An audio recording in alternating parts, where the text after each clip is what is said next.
कि आकृतियां आपकी बनी हुई होती थी, तो आपसे पूछा था कि वर्गों की संख्या बताइए, कि आयतों की संख्या बताइए और समांतर रेखा की कुल युग्मों की संख्या बताइए। यदि बेटा सवाल आपका आकृति के रूप में नहीं बना हुआ है, सिर्फ आपको भाषा में लिखा हुआ है कि यदि किसी चौकोर आकृति में 10 क्षैतिज और 7 लंबवत, क्षैतिज का मतलब होता है कि आपको ऐसी लाइनें खींचना है, लंबवत का मतलब है कि लाइन आपको ऐसी खींचनी है। ठीक है, तो इन्होंने कितना कहा है, 10 क्षैतिज लाइनें खींचना। तो क्षैतिज का मतलब मैंने बताया था आपको ऐसी, तो 1 लाइन, 2 लाइन, 3 लाइन, 4, ये 5, ये आप 6, ये 7 और ये 8 और ये 9 और ये आपका 10, ऐसा बना हुआ है। और इनको आपस में मिला दीजिए। कितने लंबवत है, 7 लंबवत। लंबवत का मतलब मैंने कहा खड़ा, तो आपको इसको मिलाना है। तो 1, 2, 3, 4, ये 5, ये 6 और ये आपका 7। ठीक है, बाकी जो ऊपर है उसको हटा दीजिए। तो ये आपने देखा कि ऐसी आकृति की तो प्रश्न हम हल कर चुके हैं। ठीक है, लेकिन इसमें आकृति बनी हुई नहीं दी गई थी। तो अगर बेटा ऐसा कभी भी कहा जाए तो 10 क्षैतिज कहा जाए, तो क्षैतिज का मतलब है लाइनें आपको ऐसी खींचना है। आया समझ में? किसमें खींचना है, रो में। अगर आपको लंबवत कहा जाए, या लंबवत का दूसरा नाम होता है ऊर्ध्वाधर, अगर ऐसा कहा जाए तो इसका मतलब है इसको आपको काय में खींचना है, कॉलम में खींचना है। किस में खींचना है, आपको कॉलम बनाना है। समझ में आया? किस में खींचना है, कॉलम आपको बनानी है। ठीक है, इसमें 10 क्षैतिज कहा गया तो आपने 10 क्षैतिज रेखाएं खींचनी है। लंबवत कितनी कहा गई है, 7, तो 7 लंबवत रेखाएं खींचनी। अब आइए आप प्रश्न में। प्रश्न क्या पूछा गया है, वर्गों की संख्या ज्ञात करना। तो आपको चाहे वर्गों की संख्या ज्ञात करनी हो, चाहे आयतों की संख्या ज्ञात करनी हो, चाहे समांतर रेखाओं के कुल युग्मों की संख्या ज्ञात करनी हो, आप सबसे पहले इस भाग के जितने खाने पड़ रहे हों उनका नाम लिख दीजिए। कितनी संख्या, 1, 2, 3, 4, 5 और 6। ये डिब्बे की संख्या लिख दी आपने।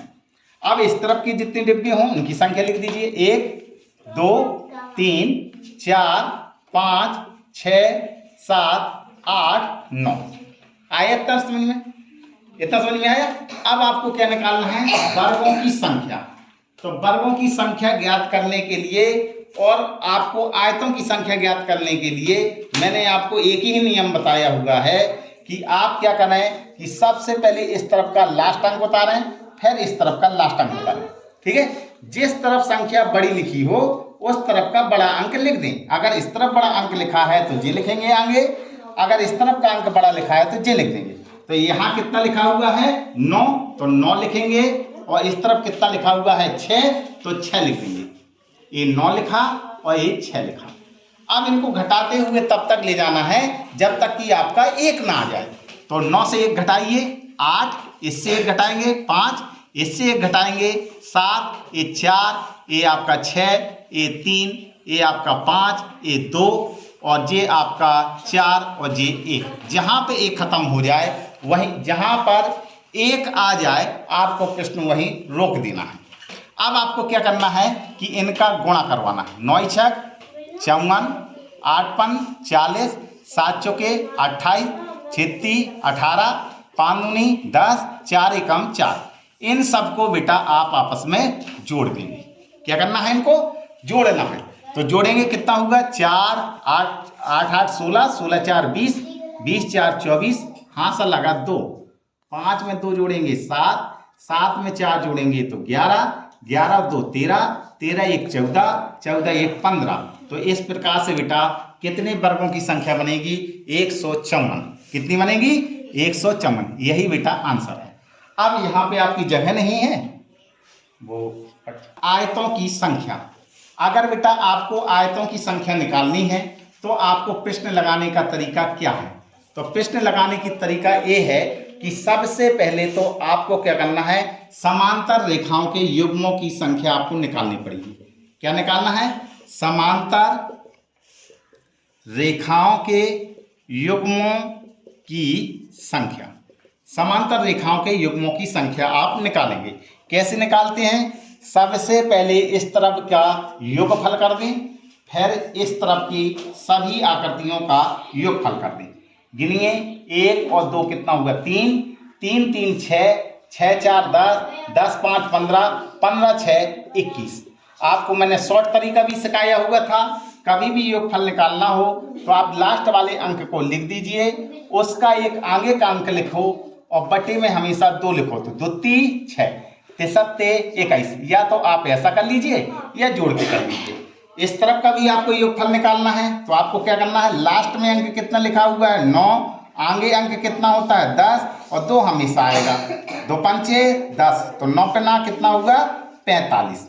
या आप जोड़ लीजिए, तो 1 और 2 कितने होगा? 3, 3 3 6, 6 4 10, 10 5 15, 15 6 21, 21 7 28, 28 8 36 और 36 और 9 45। तो शॉर्ट में करना हो तो शॉर्ट कर लीजिए और जोड़ के करना हो तो जोड़ कर सकते हैं। तो इस प्रकार से समांतर रेखाओं के युग्मों की संख्या कैसे निकालते हैं? जो इस तरफ का योगफल आया हो और जो इस तरफ का योगफल आया हो, दोनों को जोड़ दीजिए। कितना होगा? 5 और 1 कितना होगा? 6, 4 और 2 कितना होगा? 4 और 5 और 1 6, 4 और 2 6। तो इस प्रकार से जी 66 आ गए। अगर बेटा आपको आयत में आयतों की संख्या ज्ञात करना हो, क्या ज्ञात करना है? आयत में आयतों की संख्या।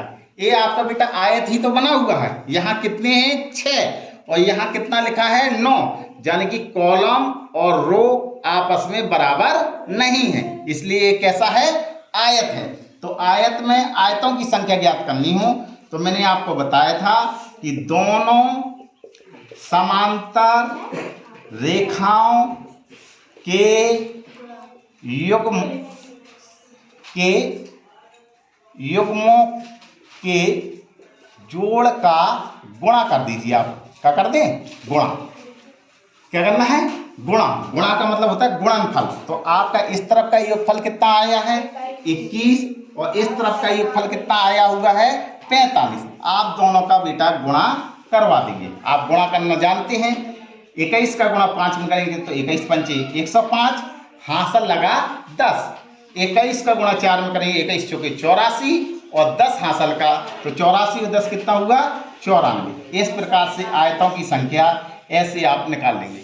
तो एक ही प्रश्न में आपने देखा कि हम वर्गों की संख्या कैसे निकालते हैं, आयतों की संख्या कैसे निकालते हैं और समांतर रेखाओं के युग्मों की संख्या कैसे निकालते हैं। अगर बेटा आपको ये चित्र बनाना भी ना हो तो भी आप इस प्रश्न को हल कर सकते हैं कि यहाँ पे जैसे 7 10 लिखा हुआ है और यहाँ पे 7 लिखा हुआ है, तो आपको समांतर रेखाएं जो बनेंगी, अगर ये 10 क्षैतिज रेखाएं हैं तो समांतर रेखाओं के जो युग्म बनने हैं वो कितने बनेंगे?